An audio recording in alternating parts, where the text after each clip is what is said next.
The screen still glows softly while the streetlights slowly turn on outside. Someone looks at a small red number beside the name of a company. 3 days ago, that same number was green. Now, the exact same investment suddenly feels like a mistake. Most people experience stocks in moments like this, not as an abstract economic system, but as a mixture of hope, uncertainty, and the feeling of trying to control the future. At its core, a stock is surprisingly simple. A stock means that a tiny piece of a company belongs to you. Not metaphorically, not symbolically, literally. If a company were divided into 1,000 pieces and you bought one piece, that small fraction would be yours. At first, this sounds almost boring, but then the way you look at the world starts to change. A cafe is no longer just a cafe. A car company is no longer just a brand. A technology company is no longer just an app on your phone. All of these things become part of a massive network of ownership, expectations, and imagined futures. People usually buy stocks for one simple reason: they hope the value will be higher later. But that value does not appear out of thin air. It comes from expectations. If many people believe a company will earn more money in the future, more people want to buy shares. Higher expected profits usually attract more investors. When demand rises, prices usually rise too. The stock market often feels like a giant emotional thermometer, not only for companies, but for entire societies. When people feel optimistic, prices often rise faster. When fear spreads, almost everything can fall at the same time. Many people misunderstand the market at this point. They assume stock prices always react logically, but markets are made of people, and people rarely behave in completely logical ways. One disappointing report can trigger panic. A single comment from the right person can change billions in market value. The market does not only measure facts, it measures how people feel about what comes next. That makes stocks both fascinating and dangerous, because nobody truly knows the future. Still, millions of people try to predict it every single day. Some analyze financial statements. Others watch the news constantly. Some trust nothing but instinct. In the end, stocks often move where expectations collide with reality. A small restaurant can serve incredible food and still fail. A large company can lose money for years and still rise in value. Investors spend most of their time looking ahead. They are not buying today alone. They're buying what they think tomorrow could become. Stocks sometimes look like a game. Underneath, they reflect something much deeper. They reflect trust. When you buy a stock, you are quietly saying that you believe this company could become more valuable later. That trust helps companies raise capital and expand. When companies raise money from investors, they can use that capital to build factories, hire employees, and develop new products. Over time, that process creates technologies, jobs, and sometimes entirely new industries. The stock market is not only a place for speculation, it is also a huge machine for financing the future. In daily life, however, the market often feels chaotic, especially on days when everything suddenly falls. News headlines become more dramatic. People refresh their apps every few minutes. Every small movement starts to feel emotionally important. A stock is not exactly the same thing as the company itself. It is simply the current price people are willing to pay, and that price changes every second, sometimes for good reasons, sometimes because of mood alone. One everyday example appears before Christmas. People buy more products, companies sell more goods, investors expect stronger profits. Even that expectation alone can move prices before official numbers are released. Another example appears during technological shifts. When everyone suddenly talks about artificial intelligence, many people rush into similar companies at once. Prices rise quickly.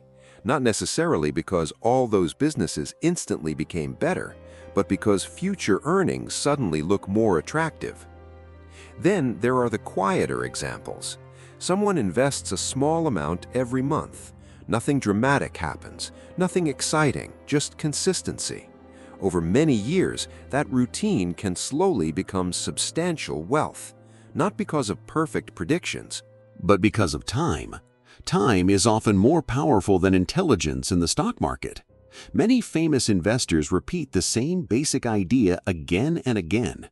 Patience beats panic. It sounds simple, but psychologically it is extremely difficult. People hate uncertainty. When prices fall, waiting feels wrong. When prices rise, doing nothing also feels wrong. As a result, many people make emotional decisions.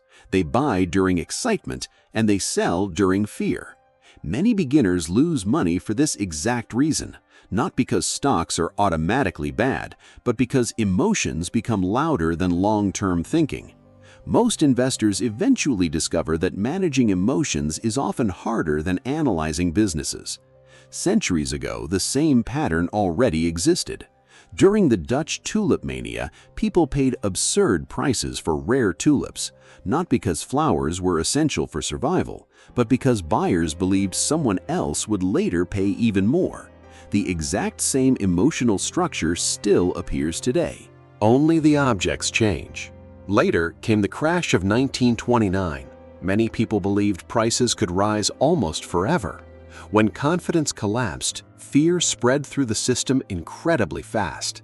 Millions lost enormous amounts of money, not only because of numbers, but because collective emotion changed direction. That cycle still repeats today in different forms.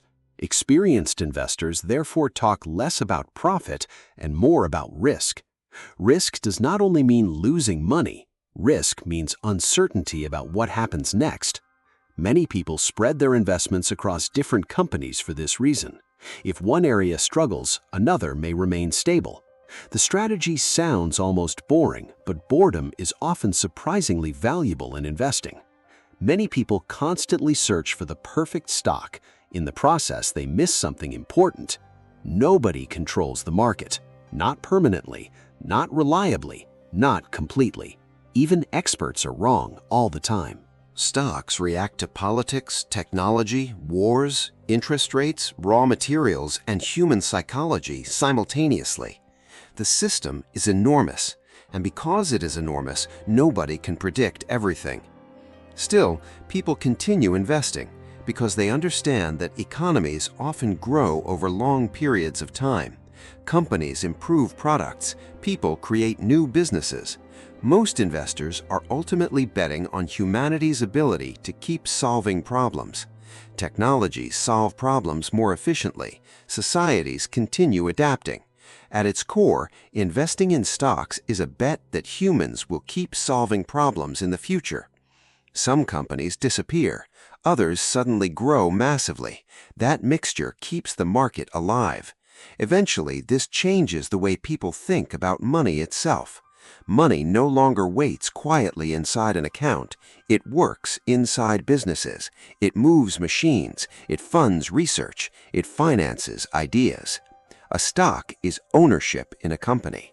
Its price reflects expectations about that company. Once you understand that, market fluctuations start to feel different. A falling stock can feel uncomfortable even when nothing about the company has changed.